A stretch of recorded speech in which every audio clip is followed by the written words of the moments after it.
really encourage this moment today, if you're getting this today, to release the petals of your life. I pulled this card, Release the Petals. It's the Rose Oracle by Rebecca Campbell. Transformation, shedding. I mean, we know the energy of release is always in a full moon. It's this moment where things get so big and then they have to get smaller because there isn't more full than full. The moon comes to oppose the sun. That's the most light it can get. And then it starts to wane. So as we build into this eclipse, I wanted to read this. There comes a point where we can't go back. In a seemingly fleeting moment, the road that led us here is suddenly impossible to access. There's a sinking knowing that things will never be the same. A death, a birth, a loss, a growth, an ending, a discovery. No matter how hard you try, things are different now. You're different now. The world's different now. What's been seen can't be unseen. There's no going back, but something new beckons you forth. This is a card of change and transformation. Courage is required for rebirth to happen. Abscission is the shedding of various parts of an organism, such as a plant dropping a leaf, flower, fruit, or seed. The rosehip knows, the phoenix does too, that we need to surrender what was to the earth to one day be transformed anew. We can grasp the petals of the past as the changing winds blow, but eventually we'll discover that change is coming, change is near, change is already here. And while what once was is no longer, and what soon will be is not yet, it's time to release your petals to the wind with wild abandon for the chance to begin again, to offer what once was to the wind and let it nourish the seeds within. And that's really what this moment is with Mars square the nodes. It's helping us to throw whatever it is that we need to throw into the fire and to let go. What are you clinging to for fear of nothing coming to take its place? How can you move into this energy of this week, getting ready to really release old ways of being so you can step into the inner warrior? Now, tomorrow, and here I will share my chart now for those watching the video. Share. So tomorrow is Monday, September 16th. And Venus is opposing Chiron.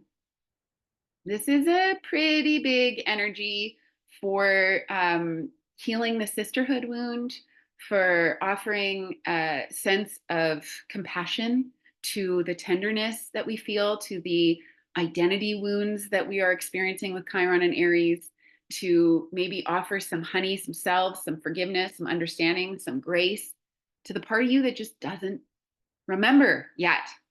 Who are we? Where are we going? All the awakening questions. We're still not quite sure. We're still having some issues. And when we don't know who we are, we don't really know how to attract authentic relationships because we attract from a place that we aren't.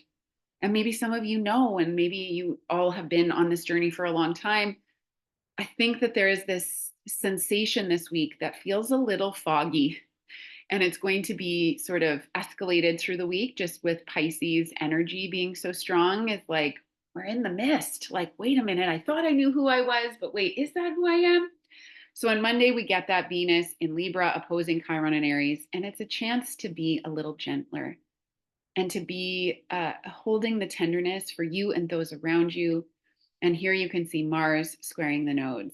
He'll just be separating from them. But again, it might mean that you need to take some extra time alone. It might mean that you need some solitude to remember to remove yourself from the overflowing out loud society out there. My friend and I were joking because this weekend I said no to going to a live music thing on Saturday night.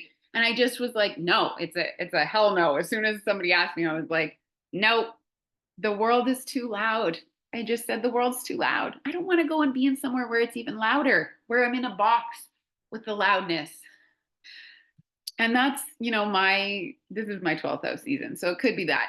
But, really that is sort of the sensitivity of Pisces, and the moon being in Pisces is that we're sensitive here to noise, to sensation, to frequency, to vibration, to sound, to light, to smells. All of our senses are really being activated. And you're allowed to ask for quiet so that you can remember a bit more about who you are. Now, Tuesday's the big day. I'm going to get the eclipse chart up here. So we have the moon sandwiched between, or as Ange said, squished between Saturn and Neptune at 25 degrees, 40 arc minutes of Pisces. We have the sun at 25 minutes, 40 arc minutes, 25 degrees, 40 arc minutes of Virgo. We have Mercury in a building opposition to Saturn that will come exact the next day on September 18th. We have that Venus opposing Chiron still, that's still happening. It is a busy eclipse. It is sort of busy. We have the three outer planets in a minor grand trine, meaning that Pluto, Neptune, and Uranus are flowing energy with ease to each other, which is asking for the final countdown of these signs and the lessons they've learned. They're all within the last 2 degrees of the signs they're in. I mean, Uranus is like, yeah. Anyways, they're close enough. Last 3 degrees. And they're all saying, like, what did we learn, guys, over the last 7 years, 14 years, 14 years? Yeah. So 12 years, 14 years. You know, what did we learn? And now that we know what we know now, they're asking for that shifting. That shifting energy is coming. And it's being supported by these three in this minor grand trine. And so this eclipse might illuminate a whole hell of a lot for you. And it really comes back to Virgo Pisces being the healing, sensitive signs of the zodiac. Virgo is more about the physical healing, our physical health, practical magic, the details, how we move with our gut instinct, how we actually feel with our gut, our intestines coming into, our digestion coming into play. Pisces is more of the unseen. It's spiritual health, it's mental health, it's emotional health, it's understanding things that are not visible with the naked eye. And these two are at odds. We're like, wait, I think I know something, but I can't see it. And the sun in Virgo is like, but you got to see it. You got to be real. You got to discern. Is it real? Be realistic. And the moon in Pisces is like, fuck realism. I'm here to be enchanted. I'm here to be a spiritual being. I'm here to heal and be poetic and artistic. And you want me to focus on the details? But the truth is that we need to hold both with this one. We need some structure in that so that we can move effortlessly from one to the other.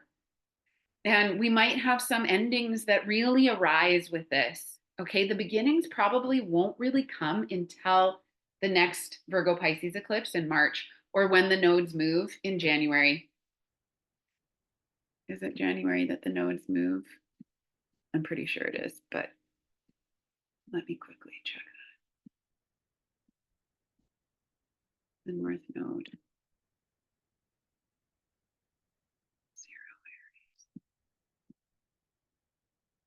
Yeah, January. Okay, good.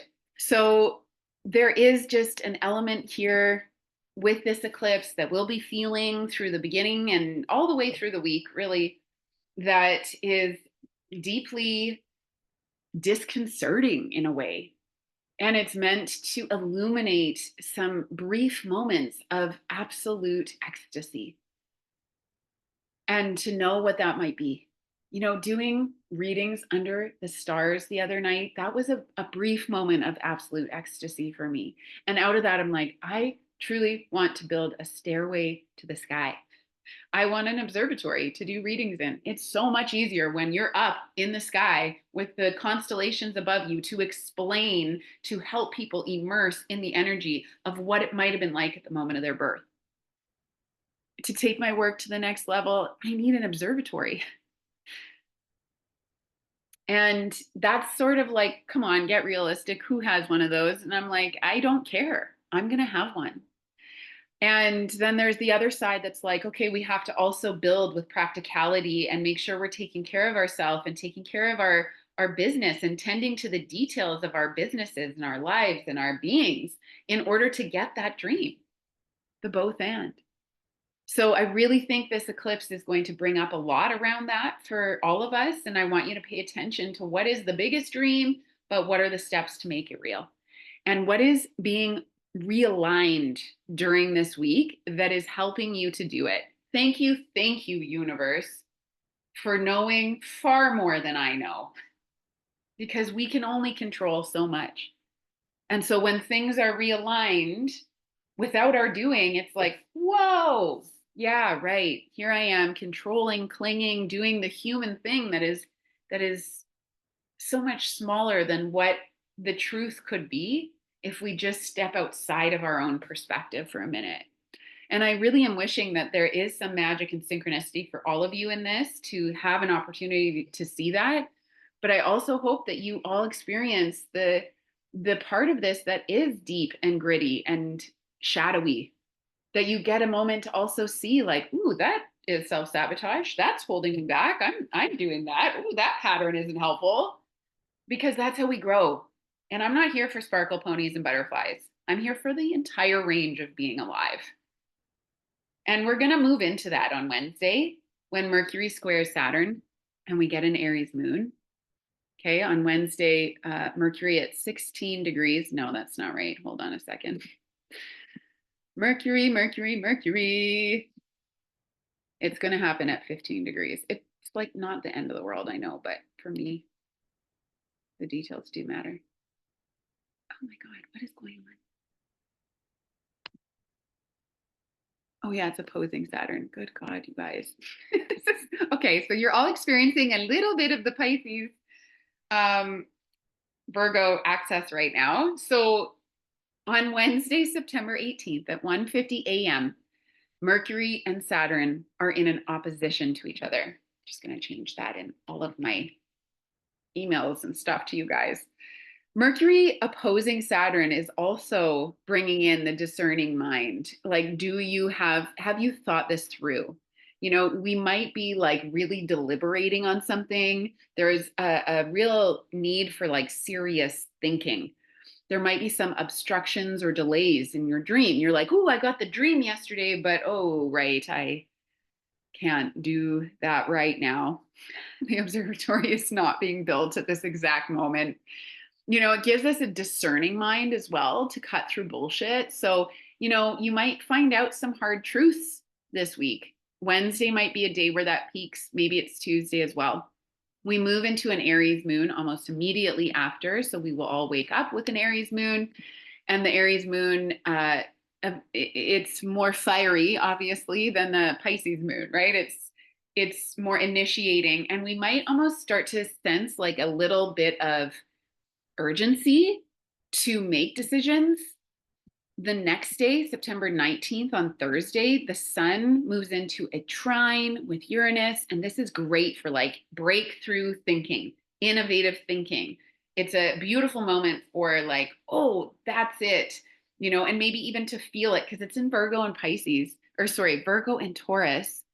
And that is very earthly body based. So you might just have a breakthrough. You might lift more than you've ever lifted, or you might like eat a better balanced meal than you have. You know, you might sleep well here. You might get a clear sense or message through your body that deeply has a healing message for you, that has a new habit waiting for you, that has some awakening in it for you.